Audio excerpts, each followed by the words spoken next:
Hello everyone, welcome to our YouTube channel for Nurses Preparation. I am Neeraj Kumar Kaithal. हमारा आज का video AIIMS NORCET exam 2021 की preparation कर रहे सभी स्टूडेंट्स के लिए बहुत ही इम्पॉर्टेंट है. आज के इस वीडियो में हम फंडामेंटल ऑफ नर्सिंग सब्जेक्ट से कुछ important multiple choice question and answers को विथ रैशनल डिस्कस करेंगे. So let's begin our today's video. Our today's video's question number 1 is, your patient says that he urinates at night and it is affecting his daytime alertness. You would document this as. आपका patient आपसे कहता है कि वो रात में urine pass करने के लिए बार बार उठता है और इस वजह से उसकी डे टाइम अलर्टनेस अफेक्ट होती है, प्रभावित होती है. तो आप इस सिचुएशन को किस नाम से जानेंगे? ऑप्शन ए ओलिगूरिया, नॉक्चूरिया, डिसयूरिया या फिर पॉलीयूरिया.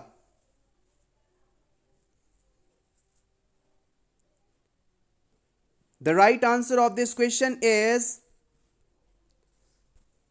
नॉक्चूरिया. Option B. यदि कोई पेशेंट यूरिन पास करने के लिए रात में बार बार उठता है तो आप इस कंडीशन को नॉक्चूरिया कहेंगे. Let's see the explanation. Nocturia और nocturnal polyuria is defined as the need to wake up one or more time to pass urine at the night. It should be distinguished from enuresis where urine is passed unintentionally during sleep. यहाँ पर दो words हैं, गौर करिएगा. एक word तो है नॉक्चूरिया और दूसरा वर्ड है एन्यूरेसिस. दोनों में क्या फ़र्क है? नॉक्चूरिया एक ऐसी कंडीशन है जिसमें क्लाइंट को रात में सोते समय यूरिन पास करने के लिए जाना है, महसूस होता है और वो जाकर यूरिन पास करता है. लेकिन एन्यूरेसिस एक ऐसी कंडीशन है जिसमें पर्सन नींद में ही बिस्तर में यूरिन पास कर देता है. So don't get confused. Nocturia is a condition in which person is alert about the need to void, and enuresis is a condition in which person is just voiding while he was in sleep. Question number 2. What is the ideal length of insertion of rectal suppository in adult? किसी भी adult person में यदि आपको rectal suppository inject करनी है, insert करनी है, तो आप कितनी गहराई में या कितनी लेंथ तक उसे इंजेक्ट करेंगे, इंसर्ट करेंगे? 2 inches beyond internal sphincter, 4 inches beyond internal sphincter, 9 inches beyond internal sphincter या फिर 10 inches beyond internal sphincter? Correct answer of this question is 4 inches beyond internal sphincter.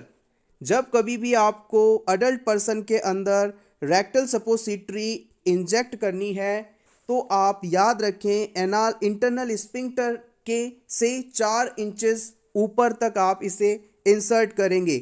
Idol length of insertion of rectal suppository in an adult is 4 inches beyond the internal sphincter. Question number 3. The size of intravenous cannula used for neonates. Neonates में यदि आपको cannula लगाना है, IV line start करनी है, तो निम्न में से किस साइज़ का कैन्यूला आप इस्तेमाल करेंगे? 18 गॉस का, 20 गॉस का, 22 गॉस का या फिर 24 गॉस का? नियोनेट्स का मतलब होता है जन्म के बाद से लेकर 28 दिन तक की उम्र के बच्चे. और इन बच्चों में आप सभी जानते हैं कि जो ब्लड वेसल्स होंगी वो बहुत ही महीन होंगी.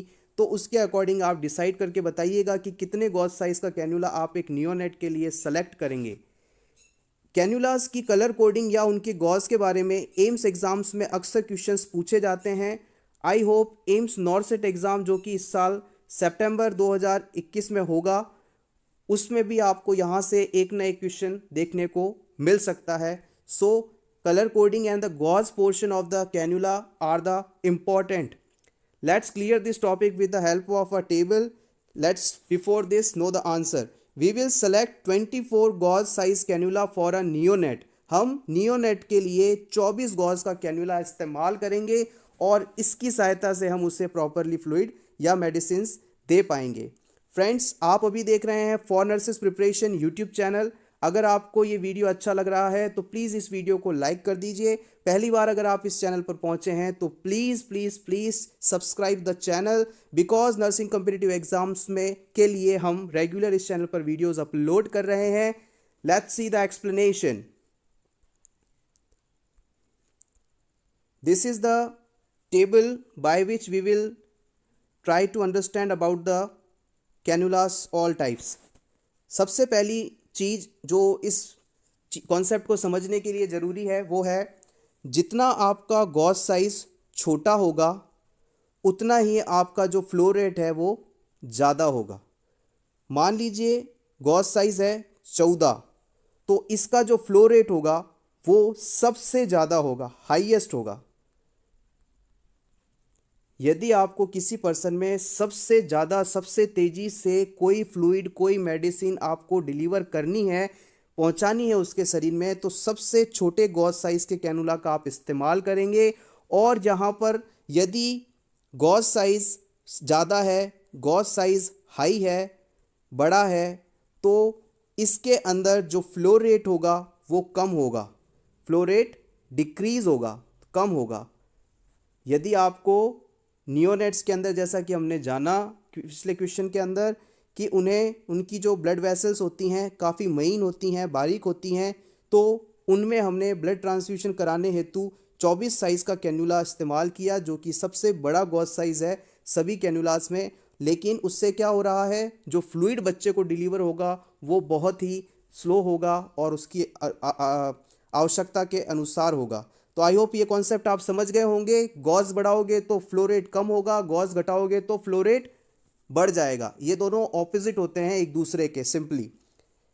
यदि आपसे कोई पूछे कि 14 गॉज का जो कैन्यूला है वो किस कलर का होता है, तो आप कहेंगे ऑरेंज।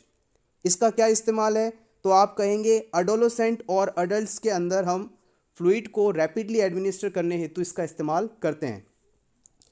ग्रे कलर आपसे पूछ लिया जाए किस कैन्यूला का होता है, तो आप बताएंगे कि 16 गॉज का जो कैन्यूला होता है वो ग्रे कलर का कैन्यूला होता है।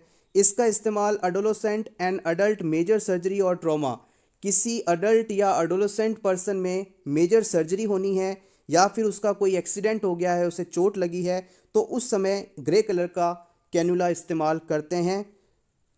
नेक्स्ट आता है ग्रीन कलर का कैन्यूला, जिसे आप 18 नंबर का कैन्यूला भी कहते हैं। 18 गॉज साइज़ का कैन्यूला होता है। इसका इस्तेमाल अडोलोसेंट, अडल्ट मेजर सर्जरी और ट्रॉमा। इसका आपको सिंपली बताया जाए तो जो ग्रीन कलर का कैन्यूला होता है ना, वो सबसे फेवरेट माना जाता है ब्लड ट्रांसफ्यूशन के लिए। यदि किसी भी पर्सन में आपको ब्लड को ट्रांसफ्यूज़ करना है तो इसके लिए 18 साइज़ का जो कैन्यूला होता है बेस्ट मानते हैं, सबसे ज़्यादा इस्तेमाल किया जाता है।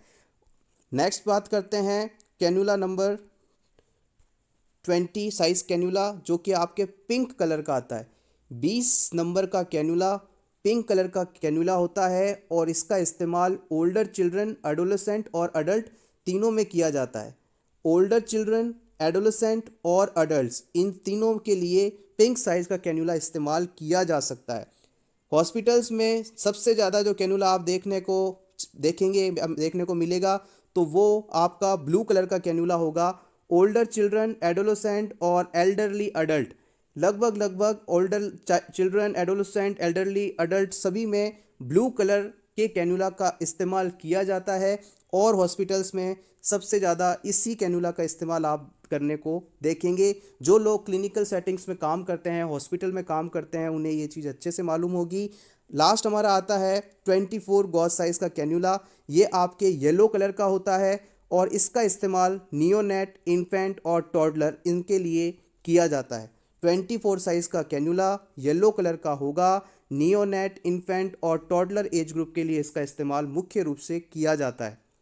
आपको इस वीडियो की PDF हमारे टेलीग्राम चैनल पर मिल जाएगी इस वीडियो के अपलोड होने के नेक्स्ट डे, यानी कि कल आप इसे टेलीग्राम चैनल पर जाकर डाउनलोड कर सकते हैं। हमारे टेलीग्राम चैनल का लिंक आपको इस वीडियो के डिस्क्रिप्शन में मिल जाएगा। आपकी प्रैक्टिस के लिए वहां पर पहले से कई MCQs भी अपलोड किए गए हैं, आप चाहें तो उनकी प्रैक्टिस भी कर सकते हैं, जो आपके सभी तरह के नर्सिंग अपकमिंग कॉम्पिटिटिव एग्जाम्स में हेल्पफुल होंगे। Now important another question, how should a nurse administer an iron injection to an adult? एक नर्स किसी अडल्ट पर्सन के अंदर आयरन इंजेक्शन को किस प्रकार से एडमिनिस्टर करवाएगी? ऑप्शन ए, इंट्राडर्मल रूट से फोरआर्म में, ऑप्शन बी, इंट्रामस्कुलर रूट से डेल्टॉइड रीजन में या डेल्टॉइड मसल्स में, ऑप्शन सी, सबक्यूटेनियस रूट द्वारा आर्म में, या फिर जेड ट्रैक इंट्रामस्कुलर टेक्निक का इस्तेमाल करते हुए ग्लूटियल मसल्स के अंदर। इम्पॉर्टेंट क्वेश्चन है, आपको बताना है कि आयरन इंजेक्शन बॉडी में किस रूट से इंजेक्ट करना सबसे बेहतर माना जाता है। इस क्वेश्चन को प्रीवियस एग्जाम्स में पूछा जा चुका है। The right answer of this question is option D, Z track intramuscular technique का इस्तेमाल करते हुए ग्लूटियस मसल्स के अंदर हम आयरन इंजेक्शन देना प्रीफर करते हैं। जेड ट्रैक टेक्निक का इस्तेमाल करते हुए ग्लूटियस मसल्स के अंदर आयरन इंजेक्शन को एडमिनिस्टर किया जाता है, बिकॉज जो आयरन इंजेक्शन होता है वो थोड़ा इरिटेटिव सब्सटेंस है। आइए इसके बारे में एक्सप्लेनेशन देख देते हैं, जिससे आपको समझने में आसानी होगी। Iron injection is irritable, so it's administration in well developed muscles as deep IM to prevent leak of injection। Iron injection irritable type का सब्सटेंस या ड्रग होती है जो कि हमारे बॉडी में टिश्यूज़ को इरिटेट करती है। इस वजह से हम इसे हमारे शरीर के जो वेल डेवलप्ड मसल्स हैं उनके अंदर डीपली एडमिनिस्टर करते हैं। सिंपली हम कहें तो जो ग्लूटियस मसल्स हैं वो हमारे शरीर की डेवलप्ड मसल होती है। डीप ग्लूटियल रीजन में इस आयरन प्रिपरेशन या आयरन इंजेक्शन को एडमिनिस्टर करवाया जाता है। Z track technique is a method of injecting medication into a large muscles using needle and syringe. Z track injection technique एक ऐसी टेक्निक है जिसके द्वारा हम स्टेन कॉज करने वाली, बॉडी में इरिटेशन कॉज करने वाली या फिर ऑयल बेस्ड इंजेक्शंस या मेडिसिन को बॉडी में इंजेक्ट करते हैं। This method seals the medication deeply within the muscles and allows no exit path back into the subcutaneous tissue and skin. Z track injection technique के द्वारा हम drug को muscles में deep side पर inject करते हैं और इस टेक्निक का इस्तेमाल करने की वजह से जो ड्रग है वापस बाहर, या यूं कहें ड्रग का बैकफ्लो नहीं हो पाता, ड्रग मसल्स के अंदर ही लॉक हो जाती है। This is accomplished by displacing the skin and subcutaneous tissue 1 to 1.5 inches laterally prior to injection and release the tissue immediately after the injection। Simply हम आप इस चीज़ को समझते हैं, जब भी कभी आप जेड ट्रैक टेक्निक का इस्तेमाल करते हुए इंजेक्शन लगाएंगे तो आपको इंजेक्शन वाली साइड पर जो अपर स्किन है उसको उसकी जगह से थोड़ा एक तरफ हल्का सा खींचना है और उसके बाद इंजेक्शन को जिस साइड पर आप लगा रहे हैं, मान लीजिए ग्लूटियस मसल्स में लगा रहे हैं, वहाँ इंजेक्ट करना है। उसके बाद जो इंजेक्शन है वो बिल्कुल सही जगह पर है, किसी ब्लड वेसल में तो नहीं चला गया है। इस चीज़ को चेक करने के लिए आप इंजेक्शन को हल्का सा जो प्लगनर होता है उसको हल्का सा खींचेंगे, वहाँ पर एयर बबल्स आएंगे तो ये चीज़ कंफर्म हो जाएगी कि हाँ आपका जो इंजेक्शन है मसल्स के अंदर ही है, किसी भी प्रकार की ब्लड वेसल्स को वहाँ पर चोट नहीं पहुँची है। तो आप फिर धीरे धीरे जो ड्रग है उसको बॉडी में इंजेक्ट करें और जैसे ही आप ड्रग इंजेक्ट करें तुरंत इंजेक्शन को धीरे से बाहर निकालें और स्किन को वापस छोड़ दें। तो क्या होगा, जो ड्रग है वो यहाँ पर इकट्ठा हो गई और जैसे ही आप स्किन को छोड़ेंगे तो स्किन वापस यहाँ से कवर कर लेगी, तो ये ड्रग बैकफ्लो नहीं हो पाएगी, बाहर नहीं आ पाएगी। और यही टेक्निक जो है जेड ट्रैक इंजेक्शन टेक्निक कहलाती है। Give Z track injection into a large muscle of the बटक, gluteus medius और ग्लूटियस मिनिमस। आपसे इस क्वेश्चन को भी एग्जाम में पूछा जा सकता है कि निम्न में से कौन से मसल्स में आप जेड ट्रैक टेक्निक का इस्तेमाल करते हुए इंजेक्शन एडमिनिस्टर करेंगे या आईएम इंजेक्शन एडमिनिस्टर करेंगे। तो वहाँ पर आपको ऑप्शन में या तो ग्लूटियस मीडियस मिलेगा या फिर ग्लूटियस मिनिमस मिलेगा। दोनों ही आपके करेक्ट चॉइस हैं, इनमें से कोई एक आप सेलेक्ट कर लीजिएगा। Aspirate the syringe before injecting the medication to be sure not to hit a blood vessel. जैसा कि हमने डिस्कस कर लिया था कि जब आप इंजेक्शन एडमिनिस्टर कर रहे हैं तो इंट्रामस्कुलर इंजेक्शन लगाते समय हमेशा आपको ये चेक करना है, एस्पिरेशन करना है कि कहीं इंजेक्शन के अंदर एस्पायरेट करते समय ब्लड तो नहीं आ गया।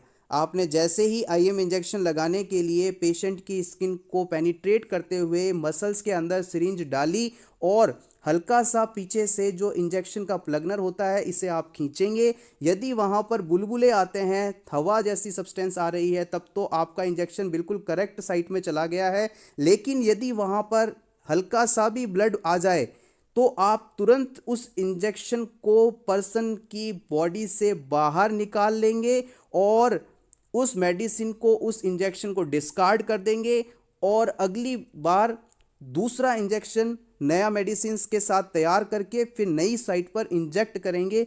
कभी भी आप, अगर आपके साथ ऐसा होता है तो उस जगह पर आपको इंजेक्शन नहीं देना है। एस्पायरेशन के समय ब्लड यदि आ जाता है तो आपको कभी भी उस इंजेक्शन को एडमिनिस्टर नहीं करना है, आपको उसको तुरंत डिस्कार्ड करना है। हमेशा जब भी आप बैक रीजन में आईएम इंजेक्शन लगाएं तो वहाँ पर नर्व के पंचर होने की संभावना रहती है, तो सही इंट्रामस्कुलर साइट का सिलेक्शन करें, अदरवाइज पर्सन पैरालाइज तक हो सकता है। फ्रेंड्स, एम्स नॉरसेट 2021 के लिए बेडसोर टॉपिक बहुत इंपॉर्टेंट है। यहाँ से डेफिनेटली 2 से 3 क्वेश्चंस पूछे जाएंगे। इस टॉपिक को आप प्रिपेयर कर लीजिएगा। अगर आप चाहते हैं कि हम इस टॉपिक पर वीडियो बनाएं तो कमेंट सेक्शन में बताइएगा। अगर अच्छी डिमांड आएगी तो इस पर हम सेपरेट वीडियोस बना देंगे। The question is cleaning of bedsore has to be done from. आपको किसी भी पर्सन या पेशेंट में हुआ बेडसोर जिसकी केयर करनी है तो उसमें आप किस प्रकार से मेथड को इस्तेमाल करेंगे। Inner to outer, outer to inner, wound part near to the care givers first then further part, none of the above. आप उस बेडसोर को अंदर से बाहर की तरफ क्लीन करेंगे या फिर बाहर से अंदर की तरफ क्लीन करेंगे या फिर आपके बॉडी, पेशेंट की बॉडी सरफेस का जो पार्ट आपके करीब होगा उसे पहले साफ करेंगे और फिर आगे बढ़ते जाएंगे, या फिर इनमें से कोई नहीं। इंपॉर्टेंट क्वेश्चन है। The right answer of this question is option B, outer to inner. मान लीजिए ये किसी पर्सन के अंदर बेडसोर हो रखा है। अब आपको इस बेडसोर की केयर करनी है तो आप इसके अंदर क्या करेंगे, आउटर वाले रीजन से, कलर चेंज कर लेते हैं, आउटर वाले रीजन से आप इसे अंदर की तरफ क्लीन करेंगे। ऐसा क्यों है इसका रीजन भी देख लेते हैं। याद रखिएगा, आउटर टू इनर बेडसोर को हमें क्लीन करना है। Let's see the rational.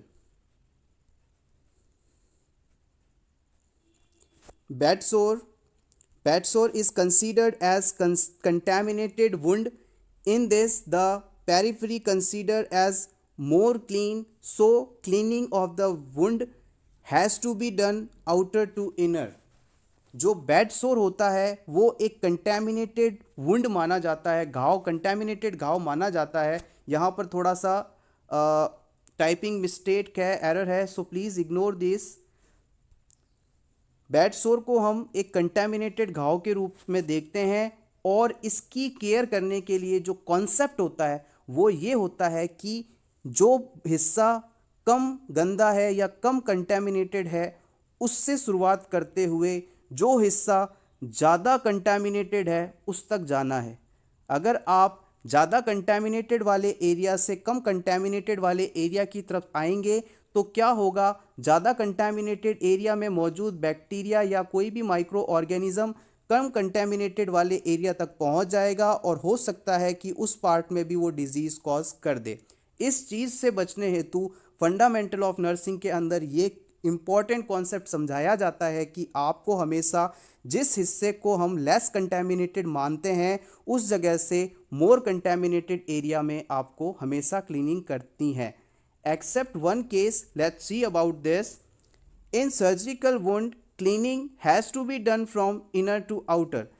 अब आपको यदि कोई पर्सन जिसमें सर्जरी हुई है, जैसे किसी पर्सन के अंदर सर्जिकल वुंड है, सर्जरी का घाव है, तो उसकी केयर कैसे करनी है इस बारे में यदि पूछ लिया जाए तो आप बताएंगे सर्जिकल कोई वुंड अगर है तो उसमें आपको इस कॉन्सेप्ट को बदल देना है, बिकॉज हमें वहाँ पर इनर टू आउटर एरिया में क्लीनिंग करनी होगी। ऐसा इसलिए होगा क्योंकि सर्जिकल इंसर्शन में जो हमारा इनर पोर्शन होता है उसे हम मोर कंटेमिनेटेड मानते हैं as compare to the other reason.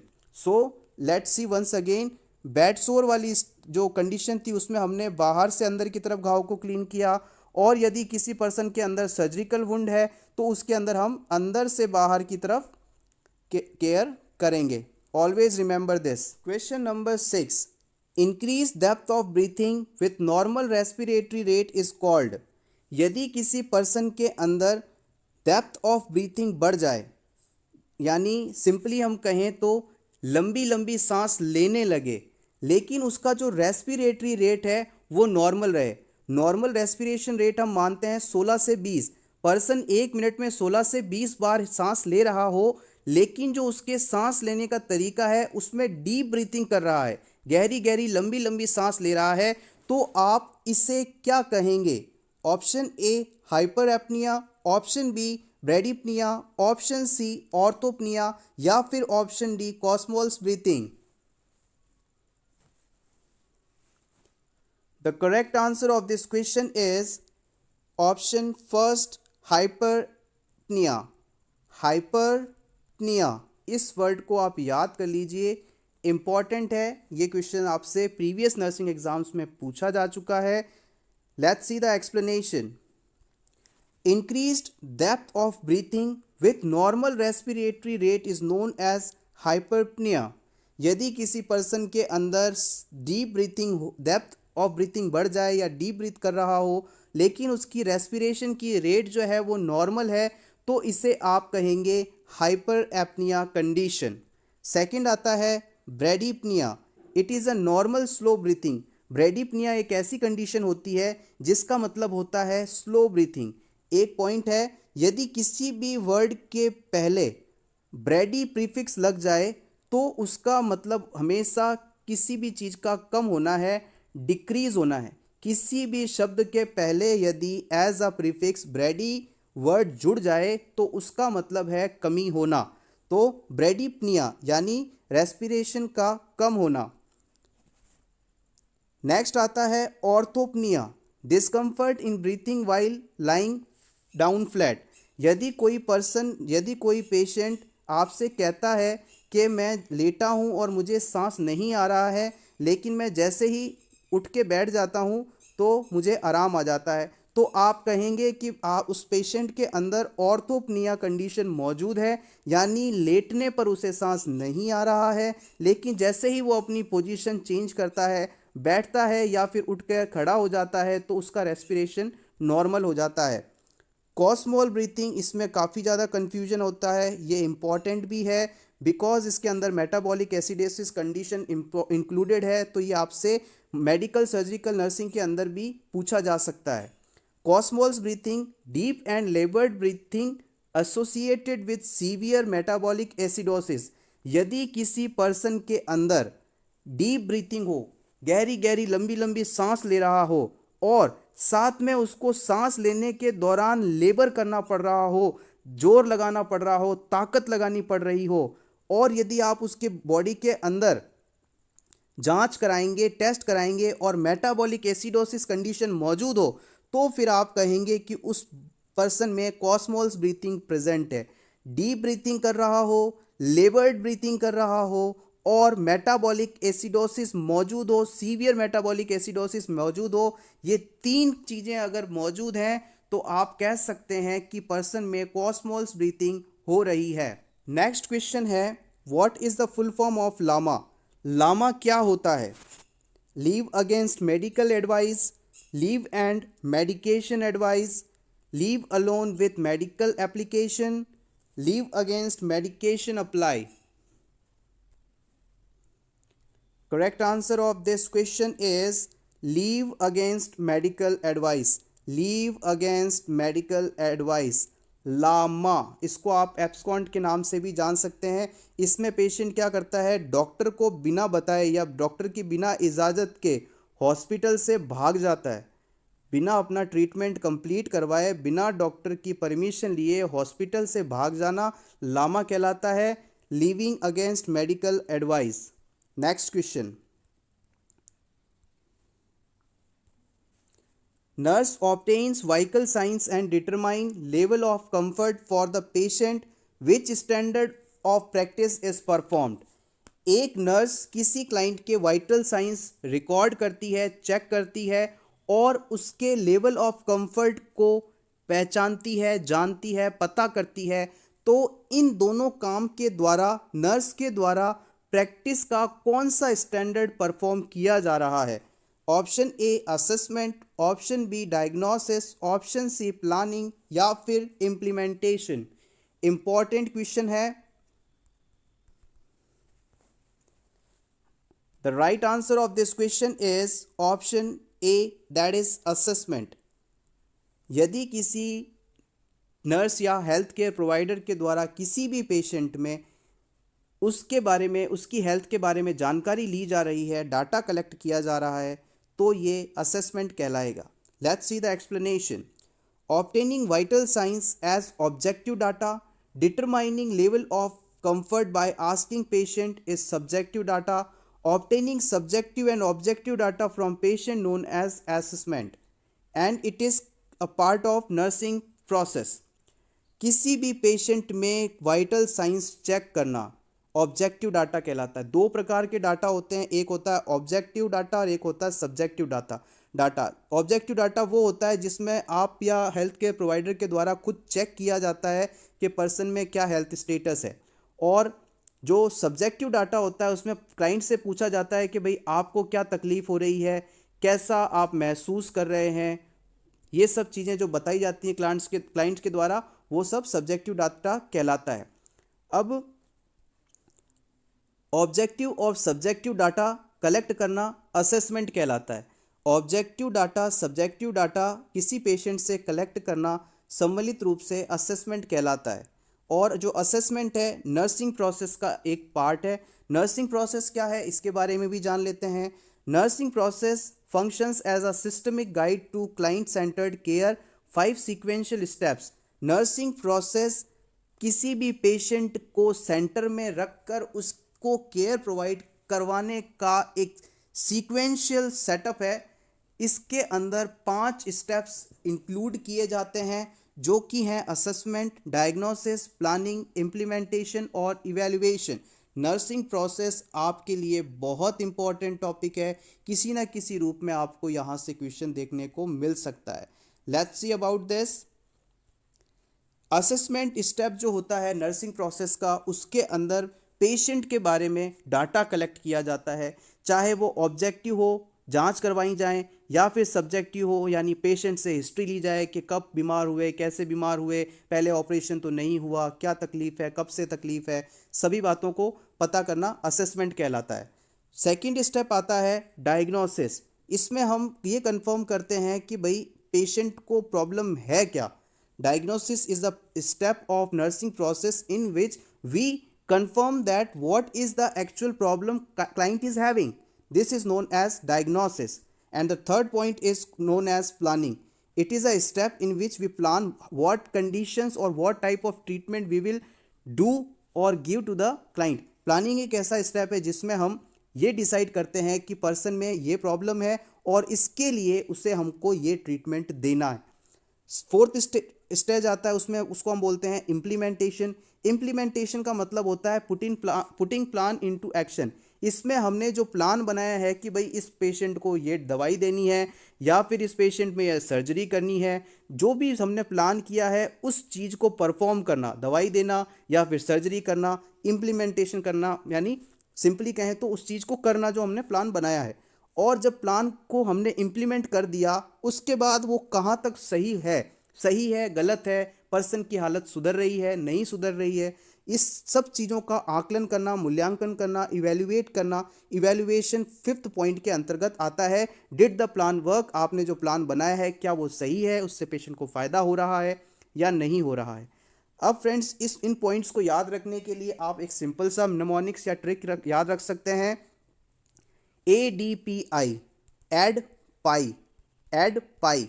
A for assessment, D for diagnosis, P for planning, I for implementation and E for evaluation. Add pi, add pi. I hope you have learned this. Question number 9.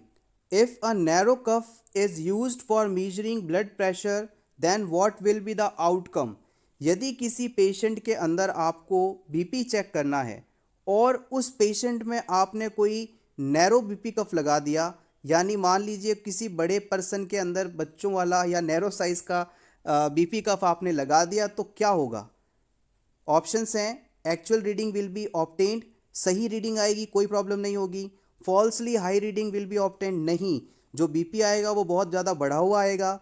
या फिर falsely low reading will be obtained, BP जो होगा, reading जो होगा वो बहुत कम आएगी।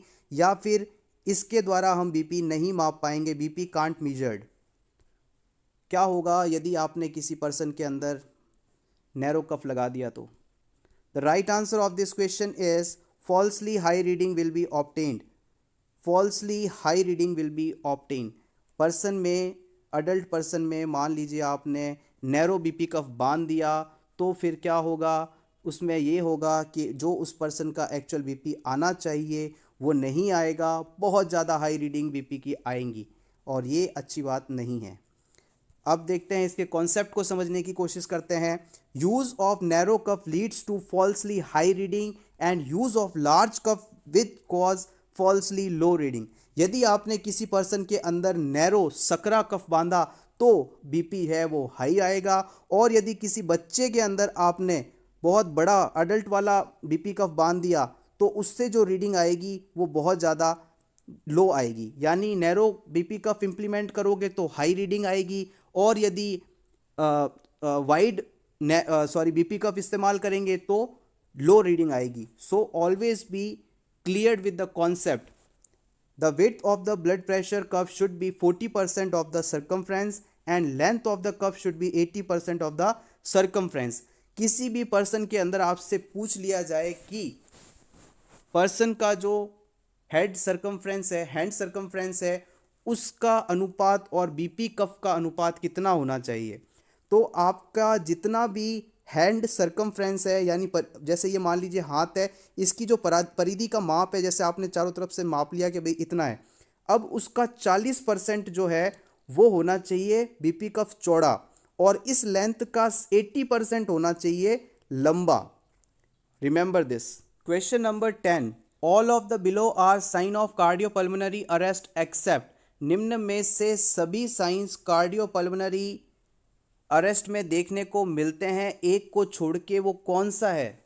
Option A constriction of प्यूपिल, immediate loss of consciousness, dilation of प्यूपिल, absence of pulse. Hospitals में काम करने के दौरान आपको इस चीज़ का नॉलेज होना बहुत ज़रूरी है, उस लिहाज से ये क्वेश्चन बहुत इंपॉर्टेंट है। इस क्वेश्चन का जो सही जवाब है वो है constriction of प्यूपिल।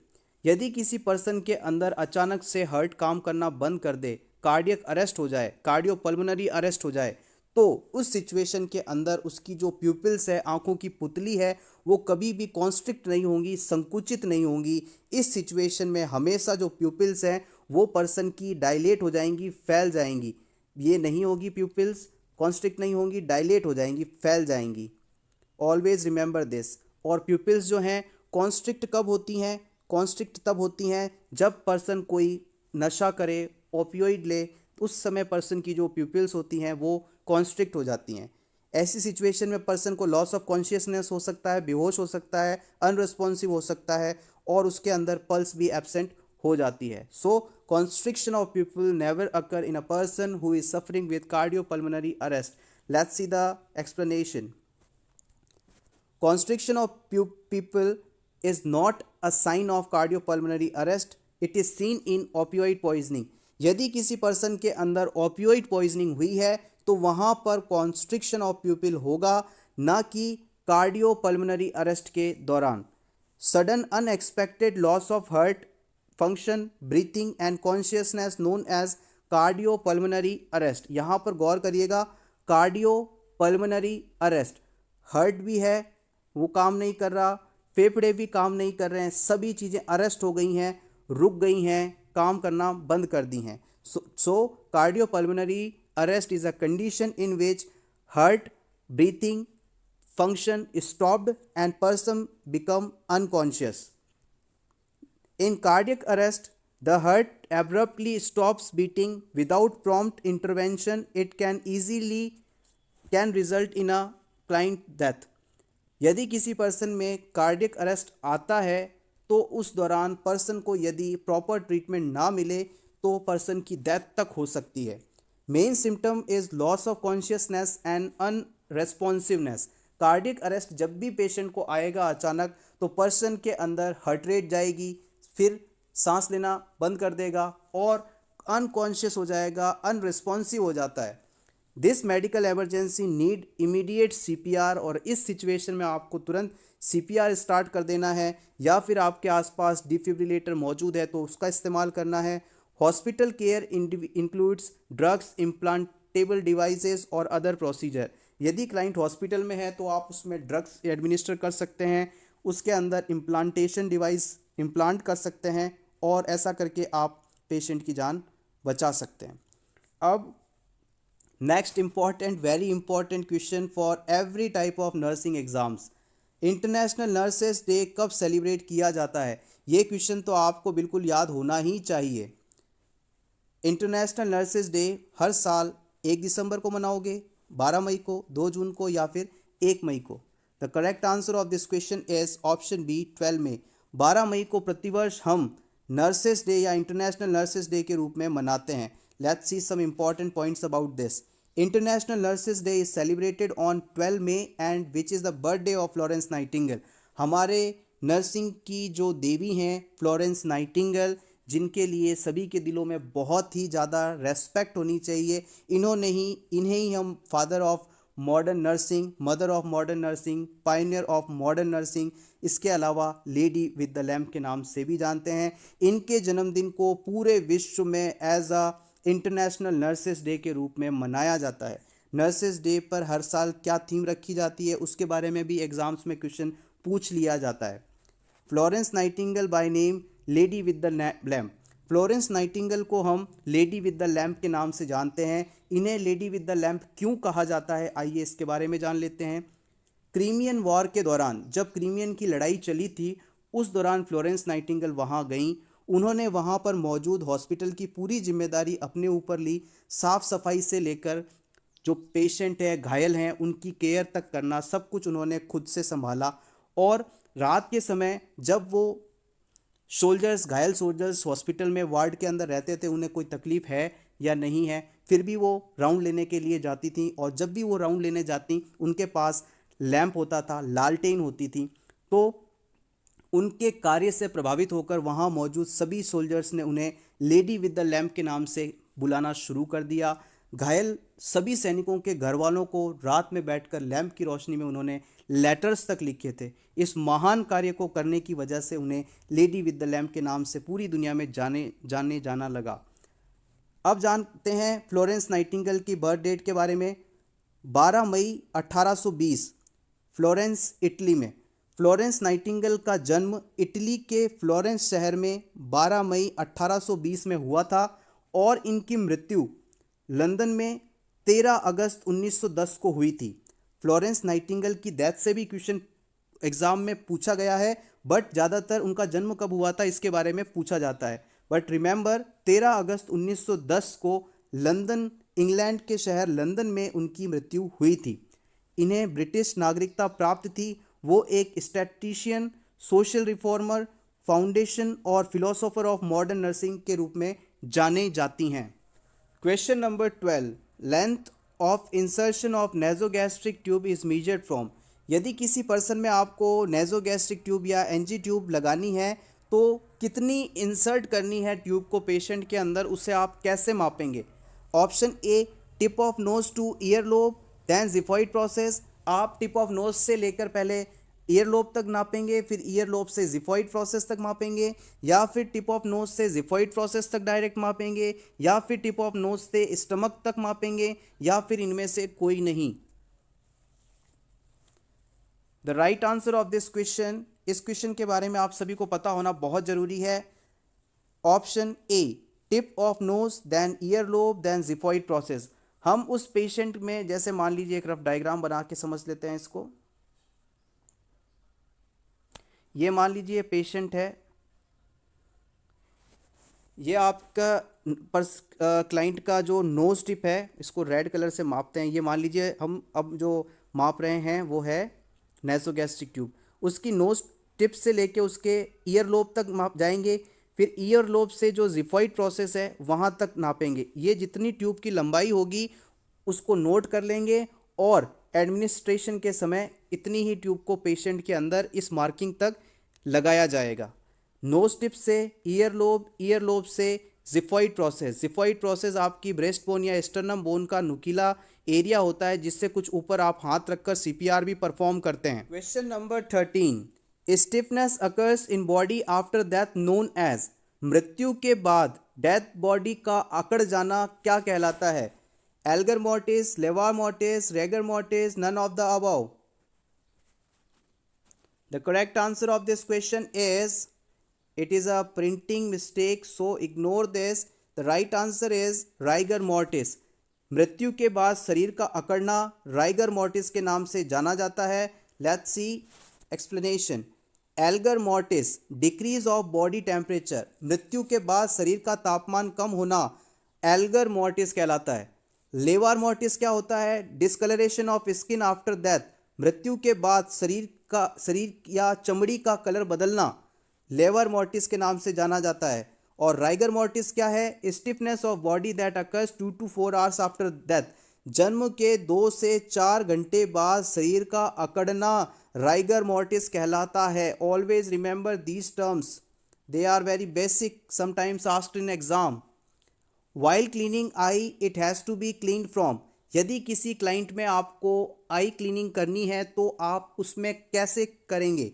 Inner canthus to outer canthus, outer canthus to inner canthus, middle of eye to outer canthus, middle of eye to inner canthus? Important. The right answer of this question is inner canthus to outer canthus, inner canthus to outer canthus, inner canthus to outer canthus. Let's see the explanation. Cleaning has to be done from more clean to less clean, so inner canthus to outer canthus. हमेशा याद रखिएगा, आपके concept अगर clear होंगे तो question को किसी भी प्रकार से पूछा जाए हमेशा आपके पास उसका जवाब होगा। हम यहाँ पर कह रहे हैं कि मोर क्लीन एरिया से लेस क्लीन एरिया की तरफ हमेशा हम साफ करेंगे। Remember this. Next question important. Cleaning of thermometer needs to be done in direction after taking temperature. यदि आपने किसी पेशेंट का टेम्परेचर चेक किया, टेम्परेचर चेक करने के बाद थर्मामीटर को आप कैसे साफ करेंगे या किस डायरेक्शन में साफ करेंगे? बल्ब टू स्टेम या stem to bulb? Bulb to stem या फिर स्टेम टू बल्ब? कैसे साफ करेंगे आप थर्मामीटर को after taking temperature in a client? The right answer of this question is option B, stem to bulb.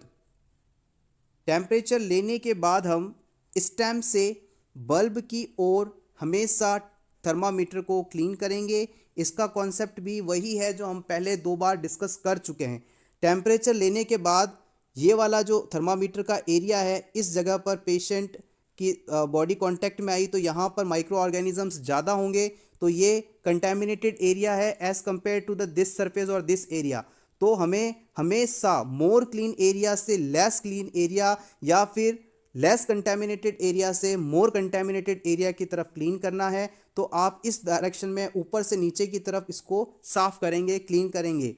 यदि आपने क्लाइंट का टेम्परेचर अभी लिया नहीं है, तो टेम्परेचर लेने जा रहे हैं, उस दौरान आपसे यदि पूछा जाए तो आप उस दौरान इसके ऑपोजिट यानी बल्ब टू स्टेम क्लियर करेंगे, बल्ब टू स्टेम उल्टी दिशा में साफ करेंगे।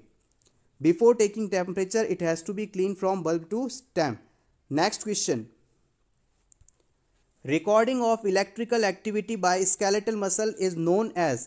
यदि किसी पेशेंट के अंदर, क्लाइंट के अंदर आपको स्केलेटल मसल्स की एक्टिविटी को इलेक्ट्रिकली रिकॉर्ड करना है तो उसे आप किस टर्म से जानते हैं? इलेक्ट्रोमायोग्राफी, इलेक्ट्रोएंसेफेलोग्राफी, इलेक्ट्रोकार्डियोग्राफी या फिर इलेक्ट्रोकन्वल्सिव थेरेपी। आई होप आप सभी इसका आंसर अच्छे से जानते होंगे। बहुत ही बेसिक क्वेश्चन है बट इंपॉर्टेंट क्वेश्चन है। जल्दबाजी में ऐसे ही क्वेश्चन आपके 1-2 नंबर कटवा देते हैं और आप सिलेक्शन से मात्र 1 नंबर से रह जाते हैं। So always try to read the question 2 times at least it will gives more chances to understand the question and it will definitely gonna improve your scores and performance in all type of exam.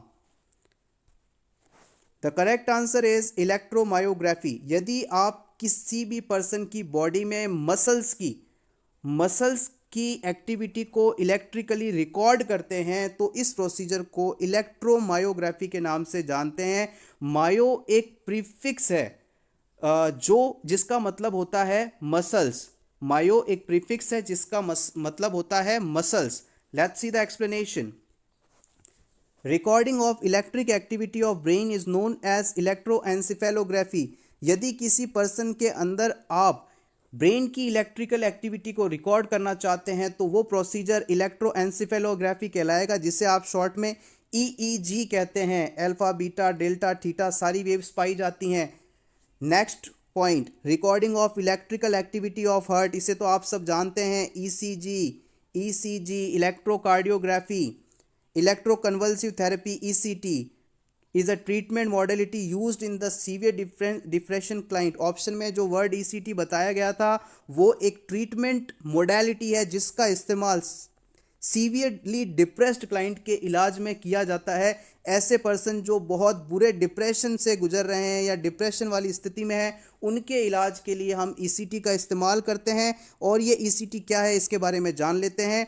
It is a therapy formally known as electroshock therapy.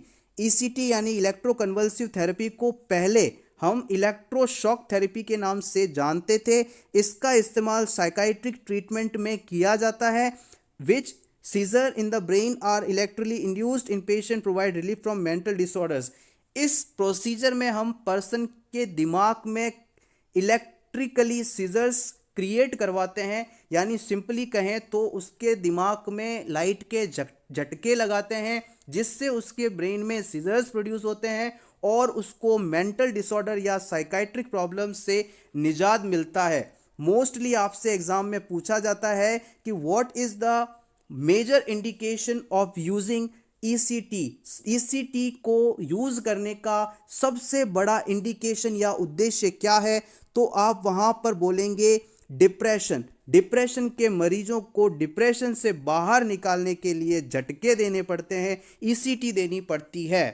Question number 17, Fowler's position given to client with help to relieve dyspnoea by. Ignore it. आप ये तो सब जानते हैं कि किसी person के अंदर डिस्पनिया है, डिफिकल्टी इन ब्रीथिंग है, तो आप उसे तुरंत फॉवलर्स पोजीशन दे देते हैं। फॉवलर पोजीशन क्या होती है? उसका मान लीजिए ये बेड है, पर्सन लेटा हुआ है, तो उसके बेड को क्या करेंगे, अप्रॉक्सीमेटली इस साइड पर सेट कर देंगे, यानी कि 45 से 90 डिग्री के बीच पर्सन का जो बेड है उसको उठा देंगे। और ऐसा होने पर पर्सन में जो डिस्पनिया कंडीशन हो रही थी, सांस लेने में तकलीफ हो रही थी, वो चीज़ रिलीफ हो जाएगी। आपने समझ लिया फॉवलर पोजीशन क्या है। डिस्पनिया में इसे दिया जाता है, लेकिन यहाँ क्वेश्चन आपसे ये पूछ रहा है कि डिस्पनिया वाले पेशेंट में फॉवलर पोजीशन देने के बाद ऐसा क्या होता है कि उसको डिस्पनिया वाली सिचुएशन से कंप्लीट रिलीफ मिलने लगता है। आपके ऑप्शंस हैं making patient more comfortable, patient को ज़्यादा आराम मिलता है, आरामदायक पोजीशन में आ जाता है, इसलिए ऐसा होता है। Facilitate expansion of thorax, thorax का यहाँ पर फैलाव एक्सपेंशन होता है, इस वजह से पेशेंट को अच्छा लगता है। या फिर उसकी ऑक्सीजन डिमांड कम हो जाती है, इसलिए कम ऐसा होता है। या फिर ये सभी कारण हैं जिसकी वजह से पर्सन को फॉवलर पोजीशन देने पर डिस्पनिया से रिलीफ मिल जाता है। इंपॉर्टेंट क्वेश्चन है, आपके कॉन्सेप्ट क्लियर करने के लिए जरूरी क्वेश्चन है।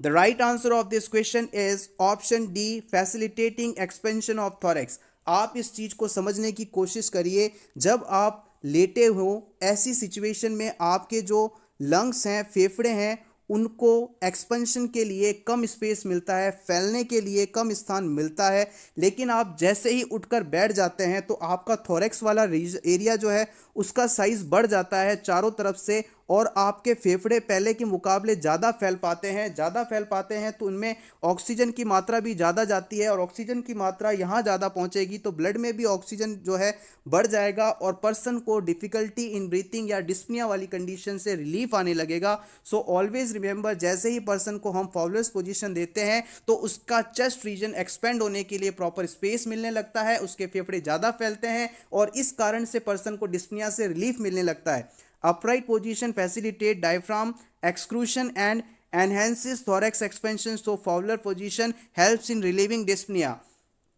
इसी बात को इन्होंने इस तरह से लिखा है कि पर्सन को जैसे ही हमने फॉवलर्स पोजीशन दी, उसके फेफड़ों के नीचे मौजूद डायफ्राम जो कि हमारी थोरैक्स कैविटी को एब्डोमिनल कैविटी से अलग करता है, ये कुछ सिकुड़ जाता है या अपनी जगह से नॉर्मल हो जाता है, जिसके कारण फेफड़ों को फैलने के लिए, रेस्पिरेट करने के लिए ज़्यादा स्पेस मिल जाता है, पर्सन को कंफर्ट फील होता है। Always remember this.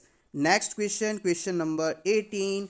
Before providing nasogastric tube feeding the client, what are all the pre-procedural care a nurse needs to do? आप किसी पेशेंट में जिसको नेज़ोगैस्ट्रिक ट्यूब लगी हुई है फीडिंग करवाने जाते हैं, खाना पानी खिलाने पिलाने जाते हैं, तो ऐसी सिचुएशन में फीडिंग देने से पहले आप क्या करेंगे? ऑप्शन ए, फॉवलर पोजीशन देंगे, उसका एब्डोमिनल गर्थ चेक करेंगे, एस्पायरेट करेंगे गैस्ट्रिक कंटेंट को, या फिर ये सभी काम करेंगे। इंपॉर्टेंट क्वेश्चन है।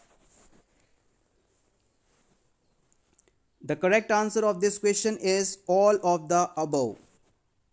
नेसोगैस्ट्रिक ट्यूब लगी हुई है पेशेंट को, आपको फीडिंग करवानी है, ऐसी सिचुएशन में सबसे पहले आप उसको फॉवलर्स पोजीशन देंगे, या सिंपली कहें क्लाइंट ठीक है तो उसे बैठा देंगे, या फिर उसके बेड को ऊपर कर देंगे अप्रॉक्सीमेटली 45 to 90 डिग्री के एंगल पर। फिर उसका एब्डोमिनल गर्थ चेक करेंगे और फिर उसका जो स्टमक या गैस्ट्रिक कंटेंट है उसको इंजेक्शन की सहायता से बाहर निकाल कर देखेंगे कि उसको हमने जो इससे पहले फीड दी है, खाना दिया है, वो डाइजेस्ट हुआ है या नहीं। अगर वो खाना डाइजेस्ट हो गया है तो ही हम उस फीडिंग को देंगे। अगर आपने जितना खाना दिया था उतना ही उसके स्टमक में ऑलरेडी है तो हम कहेंगे कि उस प्रॉपर फूड का डाइजेशन या एब्जॉर्प्शन नहीं हो पा रहा है, तो आप उस फीडिंग को उस समय के लिए रोक भी सकते हैं। Let's see the explanation. All of the above actions are expected from a nurse before nasogastric feeding. Abdominal girth monitoring and aspiration of gastric content will help to recognize the feed intolerance. Abdominal girth को check करना और food का aspiration करना, gastric content का aspiration करना, person food को पचा पा रहा है, फीड टॉलरेट कर पा रहा है या नहीं, इस चीज़ को कंफर्म करने के लिए आवश्यक है। और फॉवलर्स पोजीशन देने का सबसे बड़ा रीज़न यही है कि पर्सन में एस्पायरेट करने के चांसेस इससे घट जाते हैं। कभी भी आप पेशेंट को खिलाएं पिलाएं तो हमेशा उसका जो हेड एंड है उसे उठाकर या फॉवलर्स पोजीशन में लाकर या बिठाकर ही पेशेंट को खाना पानी दें, अदरवाइज उसके रेस्पिरेटरी ट्रैक्ट में ये चीज़ जा सकती है और पर्सन को परेशान कर सकती है, इवन डेथ तक हो सकती है। So always be prepare for this situation. Question number 19। Thoracentesis is a treatment of choice of. Thoracentesis एक इम्पॉर्टेंट प्रोसीजर है, यहाँ से क्वेश्चन पूछा जा सकता है और हम आपसे पूछ रहे हैं कि थोरासेंटेसिस जो है वो ट्रीटमेंट ऑफ चॉइस है कौन सी डिजीज कंडीशन का? हीमोथोरैक्स में, एम्फाइमा में, हाइड्रोथोरैक्स में या फिर सभी में? The correct answer of this question is option D, all of the above. Haemothorax हो, एम्फाइमा हो या फिर हाइड्रोथोरैक्स हो, तीनों ही सिचुएशंस के अंदर ट्रीटमेंट ऑफ चॉइस के रूप में हम थोरासेंटेसिस को इस्तेमाल करते हैं। आइए जानते हैं इन सब के बारे में। Thoracentesis also known as thoracocentesis, pleural tap, needle thoracostomy or needle decompression. It is an invasive medical procedure to remove fluid or air from pleural space. Pleural space is a space between lungs and chest wall for diagnostic and therapeutic purpose. सबसे पहली बात, thoracentesis कह दीजिए, थोरैकोसेंटेसिस कह दीजिए, plural tap कह दीजिए, needle थोरैकोस्टोमी कह दीजिए, निडिल डिकम्प्रेशन कह दीजिए, ये सभी थोरैकोसेंटेसिस के नाम हैं। ये एक इन्वेजिव मेडिकल प्रोसीजर है। इन्वेजिव मेडिकल प्रोसीजर है यानी कि क्लाइंट की बॉडी में हम कोई ना कोई चीज़ इंजेक्ट करेंगे, इसीलिए इसे इन्वेजिव बोला है। और इन्वेजिव प्रोसीजर जब भी होगा आपको इन्फॉर्म कंसेंट साइन करवाना है। अब आगे बढ़ते हैं। इसके द्वारा हम प्लूरल स्पेस में मौजूद फ्लूइड या एयर को बाहर निकालते हैं। थोरासेंटेसिस एक ऐसा प्रोसीजर है जिसके द्वारा हम प्लूरल स्पेस में मौजूद फ्लूइड या एयर को निकालते हैं। अब समझते हैं ये प्लूरल स्पेस कहाँ होता है। ये आपके मान लीजिए फेफड़े हैं, ठीक है, ये आपके फेफड़े हैं और इन फेफड़ों के ऊपर एक और लेयर पाई जाती है, ठीक है। अब इस लेयर फेफड़े और इस लेयर के बीच में जो स्पेस पाया जाता है, इसको आप, ये जो स्पेस मौजूद है, इस स्पेस को आप प्लूरल स्पेस के नाम से जानते हैं। पहली लेयर जो थी ब्लू कलर की बनी हुई है, ये तो है आपकी फेफड़े की लेयर, यानी फेफड़ा कह लीजिए, लंग्स कह लीजिए। और इसके ऊपर जो रेडिश लेयर है, इसको आप चेस्ट वॉल कह लीजिए। और इन दोनों के बीच में जो स्पेस है, इसको आप प्लूरल स्पेस के नाम से जानते हैं। अब इस प्लूरल स्पेस के अंदर किसी पर्सन के अंदर, पेशेंट के अंदर एबनॉर्मली एयर भर जाए या फिर फ्लूइड भरने लग जाए, तो इससे क्या होगा, पर्सन में रेस्पिरेशन प्रभावित होगा, दिक्कतें आएंगी।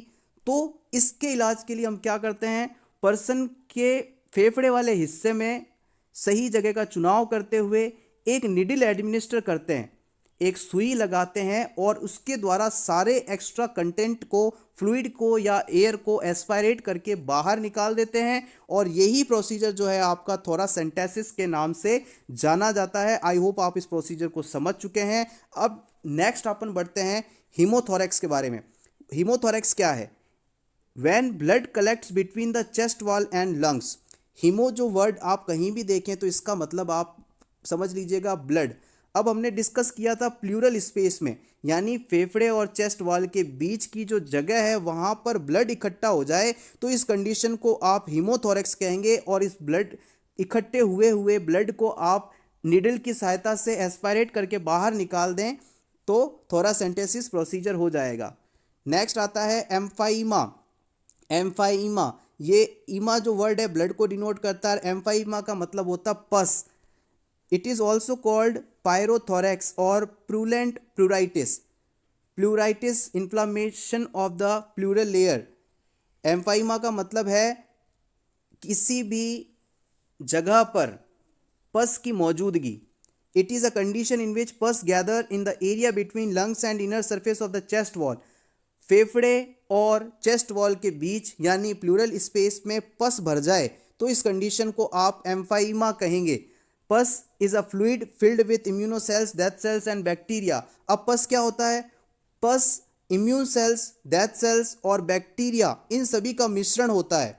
इससे भी यदि आपको इसका ट्रीटमेंट करना है तो वही प्रोसीजर, निडल इंजेक्ट करिए, एस्पायरेट करके निकाल दीजिए। तो ये भी इसमें एम्फाइमा कंडीशन में थोरासेंटेसिस ट्रीटमेंट ऑफ चॉइस के रूप में इस्तेमाल किया जाता है। अब नेक्स्ट आता है हाइड्रोथोरैक्स। क्या होता है? हाइड्रोस तो वर्ड आप जानते ही हैं, H2O या फिर एक्वाफिना या यूं कहें वाटर। यदि किसी के फेफड़ों में पानी भर जाए, यानी प्लूरल कैविटी, प्लूरल स्पेस में पानी भर जाए, लंग्स और चेस्ट वॉल के बीच में पानी भर जाए, तो इसे आप हाइड्रोथोरैक्स कहेंगे।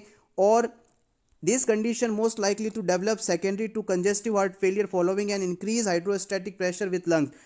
और हाइड्रोथोरेक्स कब होता है? जिन पर्सन के अंदर कंजेस्टिव हार्ट फेलियर डेवलप हो रहा है। यदि किसी पर्सन में कंजेस्टिव हार्ट फेलियर डेवलप हो रहा है, धीरे धीरे हार्ट फेलियर हो रहा है, तो हार्ट की फ्लूइड को आगे पंप करने की क्षमता घट रही है। इस वजह से शरीर के कुछ स्थानों पर फ्लूइड इकट्ठा होने लगता है, उनमें से प्लूरल स्पेस भी एक स्थान है।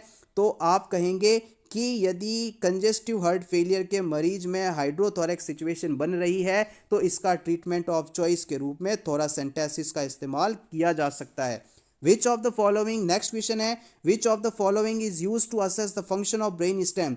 यदि किसी पर्सन में ब्रेन स्टेम सही तरीके से काम कर रहा है या नहीं, इसे चेक करना है तो निम्न में से कौन सा टेस्ट आप करोगे? कोल्ड कैलोरी टेस्ट करोगे, ग्लासगो कोमा स्केल करोगे, ब्रेडन स्केल करोगे, या फिर इंट्राक्रेनियल प्रेशर चेक करोगे? Important question, second last question of this video. The right answer of this question is cold calorie test. Option A is the correct one. किसी भी person में brain stem का function check करने के लिए cold calorie test करेंगे, cold calorie test. Let's see the explanation. In medicine, calorie reflex test, sometimes termed as vestibular caloric stimulation, is a test of vestibular cochlear reflex that involves irrigating cold or warm water or air into the external auditory canal. Calorie reflex test, या फिर इसे आप vestibular caloric stimulation के नाम से भी जानते हैं। इसकी सहायता से हम वेस्टिब्यूलो कॉक्लियर रिफ्लेक्स, ये हमारी नर्व है, इसके फंक्शन को असेस करते हैं। इस असेसमेंट में या इस टेस्ट में हम गर्म या ठंडे पानी या फिर गर्म या ठंडी हवा का इस्तेमाल करते हैं externally on the auditory canal. This method was developed by Robert Barany, who won Nobel prize for this discovery in 1914। इस खोज के लिए रॉबर्ट बार्ले को 1914 में नोबेल पुरस्कार भी मिला था।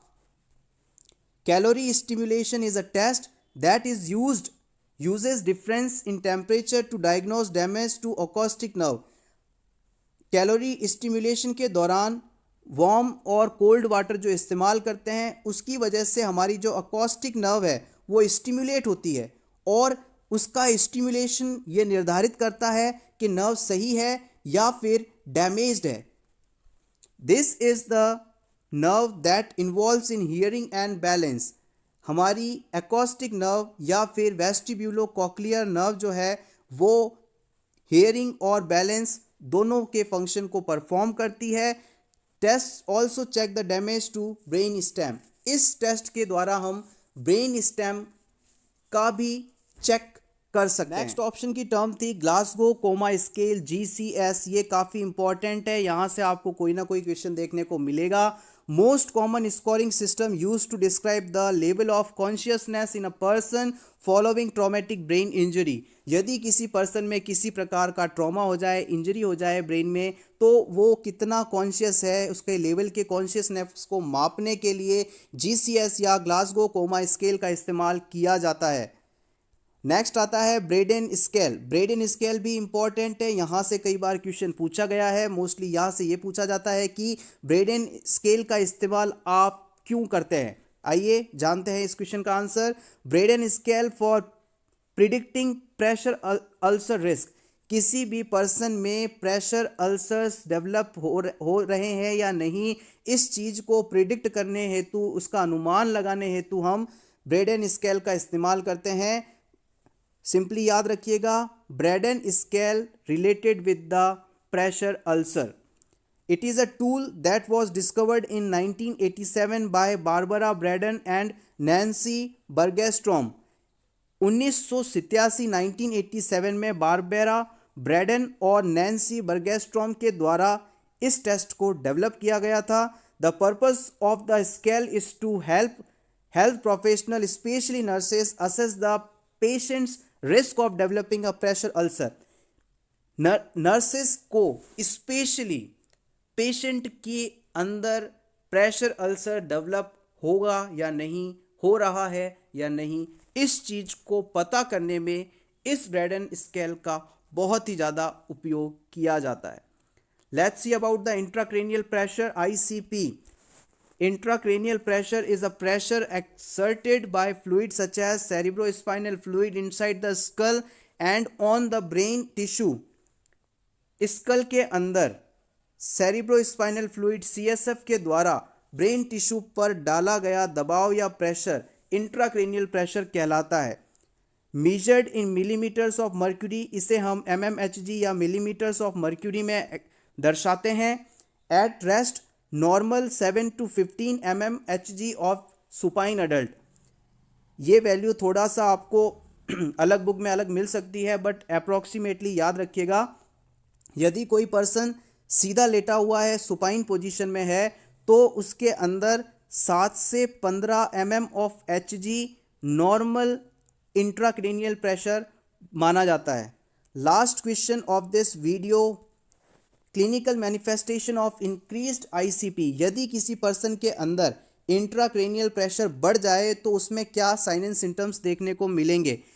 नॉर्मल आपने वैल्यू देख ली 7 to 15, यदि ये 15 से ऊपर चला जाए तो क्या होगा? वॉमिटिंग होगी, हेडेक होगा, ब्लरिंग ऑफ विजन होगा, या फिर all of the above. Blurring of vision means धुंधला दिखाई देना। The correct answer of this question is option D, all of the above. ICP जैसे ही बढ़ेगा पर्सन को वॉमिटिंग हो सकती है, हेडेक हो सकता है, धुंधला दिखाई देने लग सकता है। Let's see the other symptoms of increased ICP।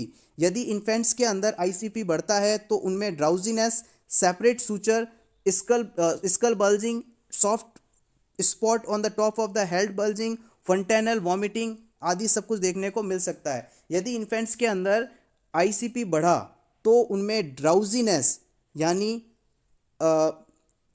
सुस्तपन और उनका जो सूचर्स हैं वो एक दूसरे से दूर होने लगेंगे, सेपरेट होने लगेंगे। उनके स्कल में बल्जिंग आ जाएगी, फुलावट आ जाएगी और सॉफ्ट स्पॉट डेवलप हो जाएगा।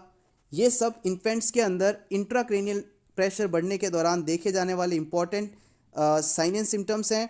अब बात करते हैं चिल्ड्रन और अडल्ट की अंदर, तो उनमें कॉन्शियसनेस जो है डिक्रीज हो जाएगी, हो जाएगी, हेडेक होगा, लिथार्जी होगी, न्यूरोलॉजिकल सिम्टम्स आएंगे जैसे कि weakness, numbness, movement problem, double vision, pressure, vomiting आदि। ये सभी सिम्टम्स आपको अडल्ट्स के अंदर देखने को मिलेंगे। सो एवरीवन, ये था हमारा आज का वीडियो आपको कैसा लगा कमेंट सेक्शन में ज़रूर बताइएगा। Thank you so much for watching this complete video. Telegram channel पर जाएं, इस वीडियो की PDF को डाउनलोड करें next day. All the best.